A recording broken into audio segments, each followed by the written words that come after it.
एक बाई रोज कीर्तनाला जायची. कुठं कुठं कीर्तन असेल तिथं जायची. मग ती रोज नवऱ्याला म्हणायची, अहो चला कीर्तन ऐकायला, चला कीर्तन ऐकायला. तर ते ते म्हणायचं काय कीर्तन असायचं. ती म्हणली लई गोड असते कीर्तन, चला चला तुम्ही आज चलाच, लई गोड असते. नेलं त्याला जबरदस्तीनं कीर्तनाला नेलं. तर माणसं एकीकडं, पुरुष एकीकडं आणि बायका एकीकडं बसले.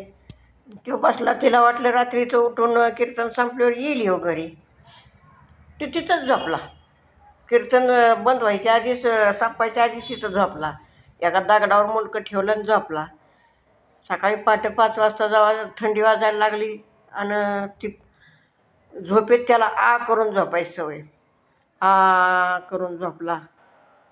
कुत्रा आलं त्याच्यावर केली वर टंगडी, तोंडावर त्याच्या.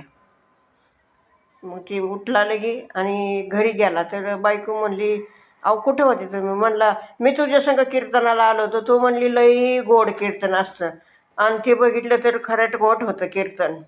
ती म्हणली तुम्ही कुठं होते? म्हणला मी झोपलो होतो तिथं. कुत्रं मुतलं म्हणली तुमच्या तोंडात, आणि ते खरट लागलं तुम्हाला, आणि कीर्तन खरट होत आहे म्हणताय. सांगायचं तात्पर्य काय आहे की आवड पाहिजे. आवड असली का नाही म्हणजे मग सगळं होतं आहे. नाहीतर त्याला आवड नाही, उगाचच त्या बायकोनं ओढून नेलं. तसं मला ही व्हिडिओ करायची आवड निर्माण झाली म्हणून मी करते. तर त्याला तुम्ही ते काय म्हणतात ना, ते सगळं करा की तेवढं. लाईव्ह करा, ते काय काय करायचं ते करा तेवढं. ते मला आवड लागली याची. थोडं थोडं मी आपलं साधं साधं करते. मला ते दुसरं ते पांचटवाणी काय आवडत नाही. तेवढं करीत जावं ते.